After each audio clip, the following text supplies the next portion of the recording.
56 विधायक, जी हां 56 विधायक। इतनी ताकत होने के बावजूद कांग्रेस अपना उम्मीदवार राज्यसभा नहीं भेज पाई और जिस उम्मीदवार के पास अपने दम पर आंकड़े नहीं थे वो आराम से चुनाव जीत गया।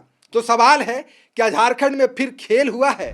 क्या महागठबंधन के अंदर ही किसी ने कांग्रेस की नाव डुबो दी, या फिर परिमल नाथवानी ने एक बार फिर साबित कर दिया कि राजनीति में सिर्फ संख्या नहीं, संबंध और रणनीति भी चुनाव जिताती है? क्योंकि ये सिर्फ राज्यसभा चुनाव का रिजल्ट नहीं है, ये एक पहेली है। पहेली इसलिए क्योंकि जिसके पास 56 विधायक थे वो अपनी दूसरी सीट नहीं बचा पाया और जिसके पास जीत के लिए जरूरी वोट नहीं थे वो दिल्ली पहुंच गया। एक तस्वीर, 3 इनवैलिड वोट और एक ऐसी हार जिसकी किसी ने कल्पना नहीं की थी। और आज हम आंकड़ों से समझेंगे कौन किसके साथ था, कौन किसके खिलाफ गया और आखिर प्रणव झा के साथ खेला किसने। सबसे पहले जानिए आज हुआ क्या। सुबह से ही दावा था महागठबंधन दोनों सीटें जीतेगा। कांग्रेस के नेता कह रहे थे सब एकजुट हैं। कांग्रेस प्रभारी के राजू ने वोटिंग के बाद कहा कि कांग्रेस के सभी 16 विधायकों ने प्रणव झा को वोट दिया है। दूसरी तरफ नाथवानी कह रहे थे मुझे सभी दलों का समर्थन है, शाम तक सब साफ हो जाएगा। और शाम हुई तो सचमुच सब साफ हो गया। झामुमो के बैद्यनाथ राम सबसे ज्यादा 31 वोट लाकर चुनाव जीत गए। परिमल नाथवानी को मिले 30 वोट, लेकिन उनके 2 वोट इनवैलिड हो गए और फिर 28 वैध वोट के साथ वो भी राज्यसभा पहुंच गए। और यहीं कांग्रेस का सपना टूट गया। प्रणव झा को मिले सिर्फ 20 वोट, उनका भी 1 वोट इनवैलिड हो गया। मतलब जिस सीट पर कांग्रेस जीत का दावा कर रही थी वहीं सबसे बड़ा झटका लग गया। और अब राजनीति में सबसे बड़ा सवाल यही है, क्या कांग्रेस का गणित फेल हुआ या फिर प्रणव झा के साथ खेला हुआ? करीब 56 विधायक, दूसरी तरफ एनडीए यानी बीजेपी, आजसू, जेडीयू और लोजपा, कुल मिलाकर 24 विधायक और 1 विधायक जयराम महतो। मतलब कागज पर देखा जाए तो महागठबंधन आराम से दोनों सीटें जीत सकता था। कांग्रेस के नेता दावा भी कर रहे थे दोनों सीट जीतेंगे। राजेश ठाकुर दावा कर रहे थे गठबंधन पूरी तरह एकजुट है। के राजू ने वोटिंग के बाद कहा कि कांग्रेस के सभी 16 विधायकों ने प्रणव झा को वोट दिया है। तो फिर ऐसा क्या हुआ कि शाम होते होते पूरा का पूरा गणित बदल गया? और सबसे ज्यादा चर्चा नाथवानी की जीत की ही क्यों?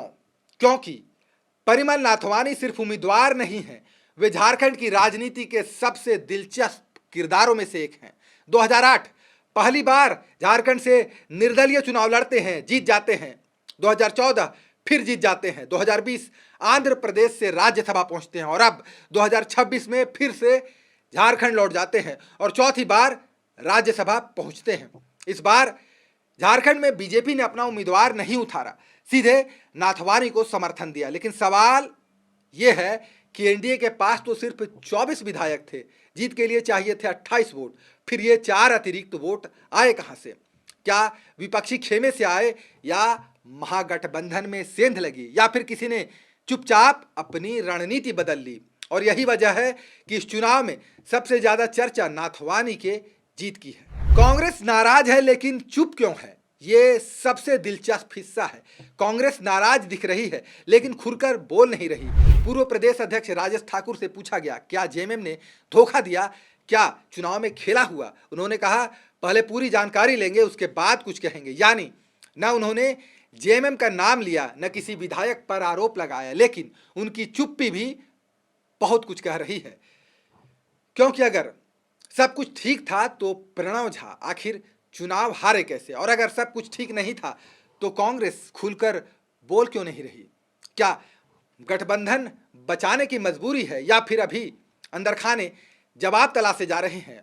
और अब बात चाय वाली तस्वीर की। राजनीति में कई बार तस्वीरें बयानों से ज्यादा ताकतवर होती हैं।